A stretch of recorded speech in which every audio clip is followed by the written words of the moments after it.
कौशल्या के दो बेटे थे, राम और श्याम। कौशल्या के पति का अच्छा बिजनेस था और वो भी एक अच्छी गृहस्थ महिला थी।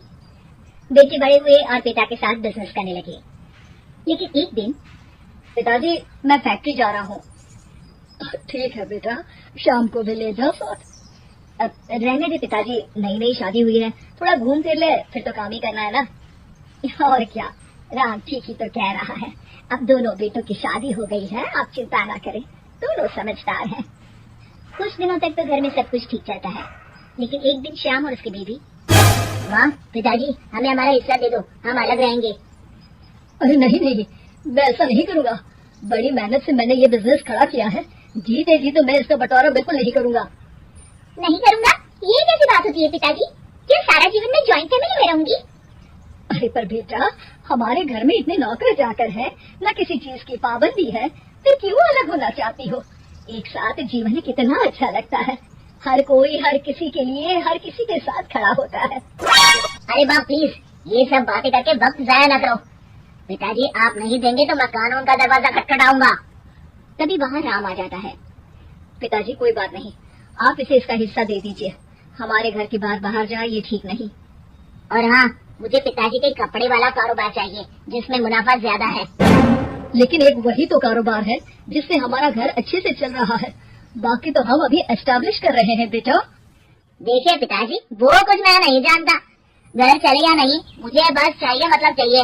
हाँ, सब श्याम को समझाने की कोशिश करते हैं लेकिन वो मानता ही नहीं। ठीक है, अगर तुम्हारी यही मर्जी है तो यही सही, लेकिन मेरी भी एक शर्त है, ये लेकर तुम इस घर में दोबारा कदम नहीं रखोगे। हाँ हाँ, तो रहना भी कौन चाहता है? अरे कैसी बातें कर रहे हैं जी, मैं कैसे श्याम के बिना रहूंगी? ठीक है माँ, चलो हमारे साथ रहना। लेकिन बेटा मैं परिवार के बिना भी नहीं रह सकती।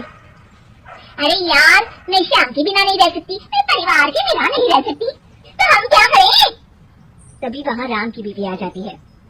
देखो, तुम माँ को समझने की कोशिश करो, सारा जीवन उन्होंने परिवार के साथ निकाला है, तो घर टूटना किसी को अच्छा नहीं लगता। परिवार साथ रहने का नाम होता है। ये ज्ञान की गंगा किसी और दिन बहाना, टाइम लेकर आऊंगी मैं। फिलहाल तो मैं जाना है, चलो ना श्याम। दोनों घर से अलग हो जाते हैं। राम और उसके पिताजी एक नया कारोबार नए तरीके से शुरू करते हैं। राम, ये फूड बिजनेस इतने फायदे का सौदा होगा मैंने तो कभी सोचा ही नहीं था। पिताजी, ये आपकी कड़ी मेहनत और सही नीति के कारण संभव हुआ है। घर के सारे एक साथ बैठकर खाना खा रहे होते हैं कि तभी आज श्याम की बहुत याद आ रही है। क्या तुम में से कोई मुझे उससे मिलवाने ले चलेगा? कोई जरूरत नहीं है।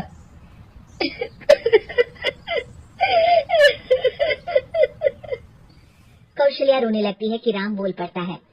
माँ रो मत, मैं आपको कल उसके घर ले चलूंगा। अगली शाम दोनों श्याम के घर जाते हैं, जहाँ श्याम की बीवी साड़ी नहीं बल्कि स्कर्ट पहनी होती है। साथ में उसका भाई और माँ भी होते हैं।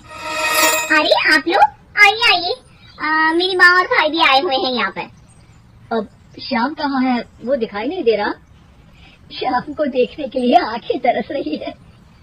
अरे माँ जी, वो ना आज थके हैं तो सो गए हैं।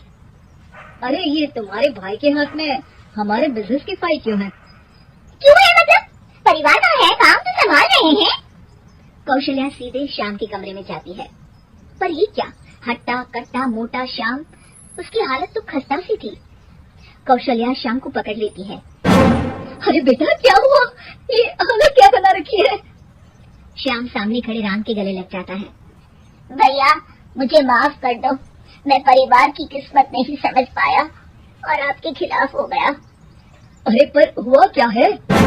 तब पीछे से श्याम की बीवी आ जाती है। होना क्या है और होगा क्या, कैसी बातें कर रहे हैं आप?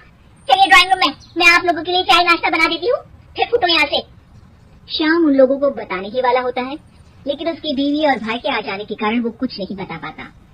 जब राम और कौशल्या वहाँ से जाने वाले होते हैं तो श्याम बोल पड़ता है। माँ भैया रुक जाओ ना थोड़ी देर। तभी उसकी बीवी आ जाती है। हाँ हाँ रुके तो थे, अब उन लोगों को अपने घर भी तो जाना है ना। क्यों माँ?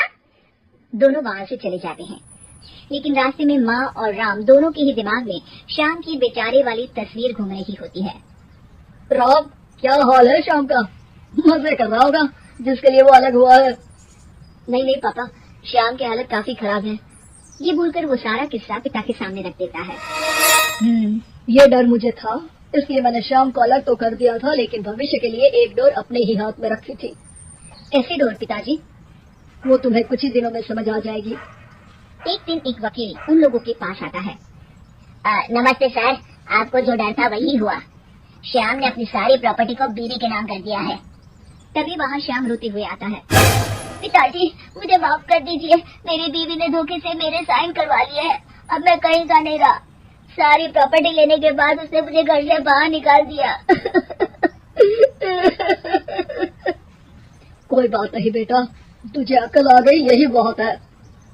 लेकिन आपका मेहनत से बनाया कारोबार मेरे कारण चला गया। मैंने कोई कच्ची गोली नहीं खेली है बेटा।